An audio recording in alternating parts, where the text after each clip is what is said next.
নাগরিকত্ব সংশোধিত আইন সিএএ নিয়ে রাজ্য রাজনীতি। এই আবহাওয়াতে মতুয়াদের ধর্মীয় মহামেলা।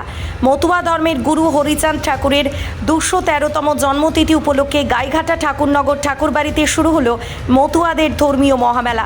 দেশের নানা প্রান্ত থেকে মানুষ উপস্থিত হয় ঠাকুরনগরে। ডঙ্কা, কাসর, নিশান নিয়ে হরিনাম সংকীর্তনের মধ্য দিয়ে চলে আরাধনা। অনুষ্ঠানে আসবেন গোসাই দলপতিরাও। ঠাকুরবাড়ির কামনা সাগরে ডুব দেন লক্ষাধিক ভক্ত। পাশাপাশি অল ইন্ডিয়া মতুয়া মহাসংঘের সংঘাধিপতি মনগা লোকসভার বিজেপি প্রার্থী শান্তনু ঠাকুর ও তৃণমূল প্রার্থী বিশ্বজিৎ দাস। ভক্তদের বিশ্বাস, এই জলে স্নান করলে মেলে রোগমুক্তি থেকে নানা সমস্যার সমাধান। উৎসবকে ঘিরে সেজে ওঠে গোটা এলাকা। ঠাকুরবাড়ির মন্দির পার্শ্বস্থ মাঠে 7 দিন ধরে চলবে মেলা।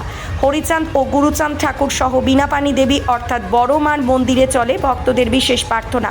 মতুয়া ধর্মের মহামেলাকে ঘিরে ভক্তদের মধ্যে উৎসাহ থাকে চোখে পড়ার মতো।